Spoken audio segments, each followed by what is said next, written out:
Thank you guys for joining this tech talk about geospatial REST backend using GeoDjango. So basically, we are going to talk about Django and making a web application capable of doing geospatial operations and geographic manipulation on map using GeoDjango. So let me first introduce myself. Hi, I am Nandas, and I work here as a backend developer in Geekians. So I love to make REST API, and also I'm interested in GraphQL also. And when I get bored in this, I sometimes delve in the DevOps world also. So I have experience in Node.js, Django, and cloud infrastructure like AWS, Azure, etc. In my free time, I love to read books like Harry Potter, like fictional stories generally, and I also love to read manga like Naruto, as many of you already do, I think. So let's get started then. First is, what is GIS? So GIS stands for Geographic Information System. So basically it is the combination of all the map data which you see when you open Google Maps, like the route, the state boundary and all in storage, plus the tools and the associated analysis and queries on them. So basically it will have all the map data in its database, and it will also have the tools to do some analysis on those map data. By analysis, I mean like calculation of the distance between two routes, like calculation of shortest path and stuff like that. So then what is geospatial? A geospatial app is an app which will have only the tools to do the map analysis and queries. So basically it will obtain the map data from an external services like Google Maps, Mapbox, Apple Maps, etc. And do its own analysis and meaningful operations on them. So if you summarize GIS and geospatial, GIS is basically the map data. If you summarize GIS and geospatial, geospatial is basically GIS minus the whole map data. All right. Moving on, let's see some important concepts. So first is the spatial reference system ID. So whenever you talk of a length, you have some units, right? Like meter, centimeter, kilometer, etc. Similarly, in GIS world also, we have units for geometries. So if you talk about the coordinates of Bangalore, so Bangalore, as the coordinates reported by the Google Maps as 12 degree north and 77 degree east. So it is one unit in one SRID like 4326, but it can also be expressed in meters in different SRID, which is like 900913. So in our tech talk, we are going to use SRID 4326, which is used by default by GeoDjango. Next is a small caveat actually. So when we talk about latitude and longitude, what we think is latitude as X, longitude as Y. But in most of the geographical coordinate system out there, it's the other way around. Like longitude is X, latitude is Y. Let's see why is that. So if you see the blue point here, it has a latitude of 15 degree and longitude as 30 degree. But if you consider this as x-axis and this as y-axis, then this 15 degree basically cuts on the y-axis. That's why the latitude becomes y. And similarly, if you see the longitude 30 degree, it cuts on the x-axis here. That's why the longitude becomes x. That's why it becomes reversed actually. All right. Having seen this, let's see some of the common geometric representation format. So first is GeoJSON. GeoJSON is basically representation of a geometry in JSON format, which is a key value pair of information. Next is geographic markup language, which is basically an XML format of representing the geometry. So it might be helpful for protocols like SOAP. Third is well-known text. So well-known text is a human readable kind of string for the geometries like point, line string, polygon. It is fairly imperative from the textual representation here, right? Since we are talking about the REST, we will be using GeoJSON extensively. Next is the geometry types. Let's see some of the geometry types which are recognized by the GIS standards. The first is the simple types like point, line string, and polygon, which we'll be seeing in detail later on.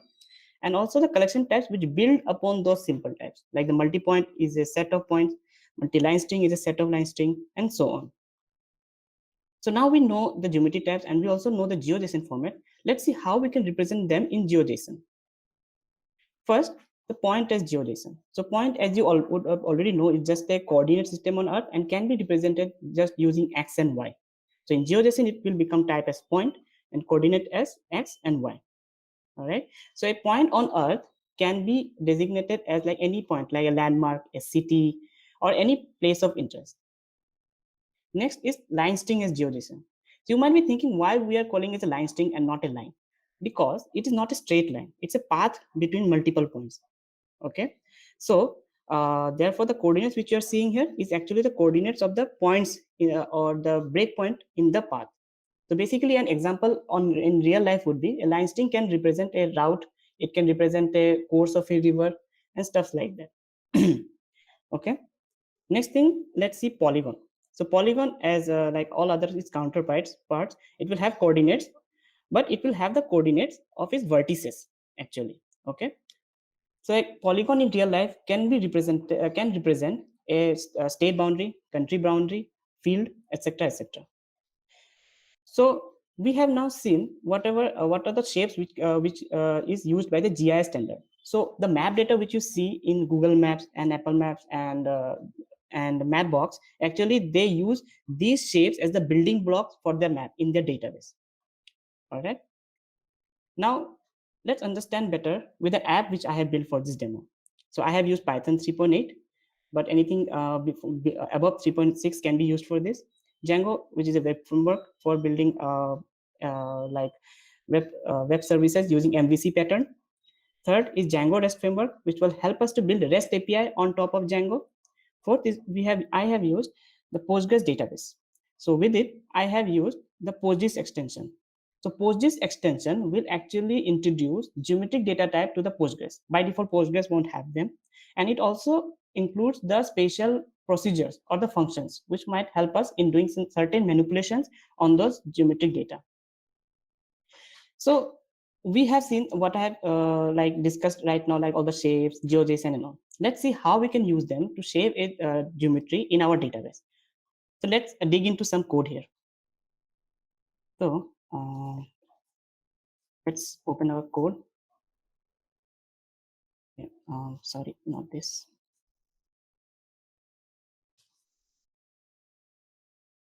All right. So we will start from the beginning. Like what happens when a request comes in our Django with the GeoJSON geometric data, right? First, suppose a post call comes in /factory. So first of all, it will consult the URL router, like which API v to render. So /factory maps to factory view here. So basically, it is our class which will handle the request.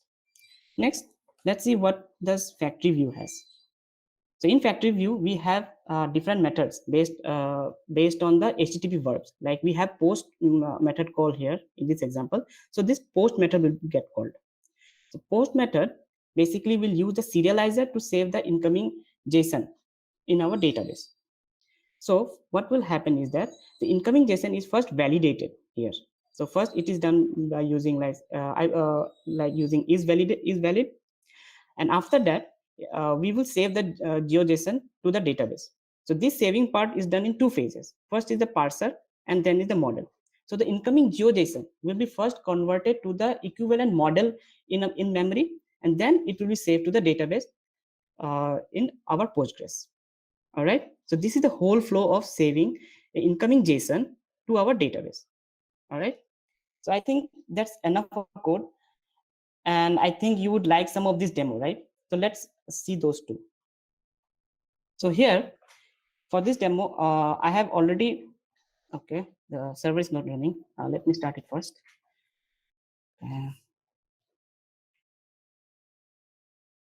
Here we go. So in this demo, I have already stored some of the geofences, popular landmarks of Bangalore in my database. And let's see how they are represented. So first, it can be as simple as Chinnaswamy Stadium, which is like just some like 1, 2, 3, 4, four-sided geofence, or it can be as complicated as Hell Campus in Bangalore. So it is fairly complicated, right? But this data is stored in our own in my own local database. So let's just see how we can add a new geofence to it. So in my Postman, let's first auth it here. Yeah. So using the post factory, which the example which I have shown you in the code. So here I have already loaded the polygon or the geofence around the Geekians campus in Bangalore. So let's just hit that and see how it is being represented in my map. So if I refresh this page now, so if now we can see the Geekians option here. So let's just dive into that. So this geofence which I have created using the GeoJSON, it is being plotted here. So we are using the map from just an external service, and this data or this coordinates is coming from our own database. All right. So that is the whole flow of saving a GeoJSON incoming request to our database and different shapes. Let's now see what are the operations we can do on those geometries since we are done with the saving the geometries in our database, right? Second part of this tech talk is about the GEOS API. So GEOS stands for Geometric Engine Open Source, and it's basically an open source C++ library. So this C++ library will have certain classes or certain interfaces for the geometries like point, polygon, etc., and the associated operations on them. So basically, what GeoDjango does is it has its own implementation of the GEOS library. So in this example here, the point, line string, polygon are actually the simple Python classes, which you can use directly in your own code, right? So these are the GEOS API. So let's see some of the important operations which we can do here. First is the contains. Basically, with this function, you can check if a certain geometry lies inside another geometry or not. For example, we can easily check if a point or coordinate lies inside our Geekian area or not. Okay, so if you call like this polygon.contains point, it will just return you true or false. That is, it is inside or outside. Let's just see another method called distance. Basically, similar to contains, it will tell if a certain geometry, it will tell the distance between a certain geometry with a target geometry. So it will tell like what is the distance of this point from our Geekians area, right? So these are some fancy methods, but let's see some practical use of it. Okay, using this contains and distance. So here, for this sake of this demonstration, let's fly to the Chinnaswamy Stadium since it is a little bit simpler. What I'm going to do is that I'm going to simulate some real life users coordinates. Okay, so I have the script ready. Yeah, so I will simulate the users coordinates within 700 meters with 5 users only. So those points are not here. Let's see them. Okay. All right. So the blue dots which you're seeing here are just the simulated real life users path by my own script. So this is very much simple. So these coordinates are being pushed to my server here, and that is being simply channeled to this web application, and it is being shown here without any geos or GIS operations. So let's just see the implications of the dot contains method and what we can do with it. So if I click on this inside point, let's just see one point which comes inside. So as you can see, it has turned red. That means we know which points are inside this geofence or not. So this information that it is being like inside the geofence or not, it is coming from right from our database. So this is one of the practical implication which you can use of this inside or this contains function, right? You can easily detect if a equipment has come inside your factory or not, or an employee has come inside your office campus or not, right? So let's just stop it now and see in our code like how it is happening. So in my code here, let's just see the location consumer. Let me close it. So this location consumer is the handler where the mobile will send the coordinates, live coordinates of the users. Okay. And in these factory consumers, actually it is being connected by the web client. So basically the coordinates coming from the location consumer are broadcasted to a group which the factory consumer has subscribed to. And then this factory consumer, before dispatching the information to the web client, it attaches some additional information on it. Like, for example, in here, it first checks if it is point is inside the geofence or not. If it is so, it will extend extra parameter is inside as true. That's why you have been seeing this point as inside. All right. This point, the red points which you have been seeing here, that information is coming from this conditional check. So now we have seen how the contains work or what is the implication of it. Let's see the same thing for distance also. All right. Let's clear this point. And for this demonstration, I would like to simulate the like kind of 50 users with within a distance of 5,000 meters in our geofence. So when I hit this, so I need to actually zoom out. Not zoom out, inside points, yeah. Here, as we can see, that there are 5,000 points which are being shown here over this geofence, right? These are the simulated users. But only the points which are inside are reported as red. So what if we want to know all the points which are within a certain X distance within this geofence, right? So let's just give it a value like 700 and hit apply. So now, as you can see, not only the points which are just inside the geofence are considered as inside. So basically, the points which are also within 700 meters are also considered as inside here. So for a better visualization, let's just check for a little bit more distance, right? So as you can see, more of the points are reported as inside now, right? Since we have increased the distance of to 2,400 here. So this is one of the implications of this distance method. So you can know beforehand if a equipment or a employee has come inside your geofence or not, or it is within X kilometer or X meter distance of your geofence or organization, right? So let's just increase it to something more. Like if you do it for 5,000, then you should see all these pointers red, because I am simulating here within the 5,000 meter radius of this geofence, right? So I think this is the one of the practical examples of distance, but I think you guys might also have some more ideas on how we can use it in our real life scenario. So let me know of this in later on. But for now, I'm stopping this here. Okay. So let's just clear them and move on to our next topic, GIS ORM. So basically, ORM is like kind of an set of classes or procedures which will help you store and retrieve data from the database. So Django has its own ORM, and the GIS ORM basically extends the Django ORM to add the geospatial capabilities on it. So basically, you have seen the contains and distance sometimes some slides before, right? So in this GIS ORM, it will provide you those same functions which you can execute right there in the database. So why would you need to do those things in database if you already have them in your in memory? You can do them in memory, right? So let's understand with an example. First, let's see what if you want to retrieve all those factories from your database, which actually encloses a given point. So to do that, using the Geos API, first you have to fetch all those factories from the database in your memory, and then you have to iterate through each of these factories to know which points are inside that geofence or not, right? But using the ORM, you can do just a one-liner code here to know which factories or which geofences are inside that point. So the database, the operations, like the checkings and all those things will be done right there in the database, and the code or the main app server would be let know of those factories. So this is one of the advantages of using ORM.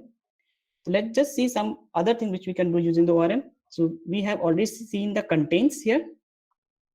Another thing is the intersect. So here is an interesting scenario. Suppose in your database, you will have as rows as a set of like states or the city limits like that. So each of those rows will contain the geofences of your state or city, etc. So now you want to know which states or which city the Kaveri River intersects or crosses through. So for that, actually, since the Kaveri River route would be a line string, you can directly query to the database to let you know which state actually crosses this Kaveri River route. So as you can see here, it will be similar to this operation here, line string and polygon. So those kind of information you can be doing directly in the database. All right. So here are some more other operations also apart from contains and intersect, which you can do on the database. So I won't be covering them, but surely I will know you the reference from where you can read more about them. All right. So we have seen all the capabilities of GeoDjango. Let's just see some pros and cons also. So the first pros, which I really like, is it supports all the standards, the GIS standards, classes, interfaces for the geometries. So basically, you do not have to worry that the classes or the features which you're using are outdated or it is not present anywhere. All right. Second is the spatial ORM. So basically, the operations which are there for which you can do using GeoDjango in memory, you have the capability to do it in the database also. As we have seen some scenarios in some in the before slides, right? So it gives that power also in our code. Third, it has a really low learning curve if you already know Python and Django. So basically, it is nothing but a set of classes and operations and ORM, just that. So you do not have to invest that much time on it, right? Fourth is the plug and play nature. So basically, if you can convert any of the existing Django app directly into a first class geographic web application using GeoDjango, you just have to add it into the list of the installed apps and it's done. You just have to then use the operation right there in your database. No other extra things needed. All right. So these are the pros. Let's see what are the cons are. So it might be an overkill if you do not need to store the geometries in your database. So as you all know, Python is very really much popular in data science. So it has lots of geographic libraries out there. So you can use them directly in your database if you do not need to store those geometries in the database. So you need to decide according to requirement of your client if you really need to store the data or the geometries in your database. Then only you can decide if GeoDjango might be beneficial for you or not. Second is, if you're using the MySQL database, then you have some of the limited capabilities. So I would suggest you please go through the documentation and see what are the GIS operations supported by GeoDjango for MySQL. Then only decide if it might be beneficial for you or not. So these are the pros and cons.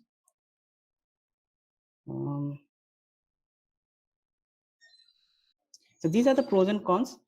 And here are I have attached some of the references, like what is GIS, the basic concept of GIS. Second is the serializers, the REST serializers, which will be helping you to understand how GeoJSON is being encoded to the model instances.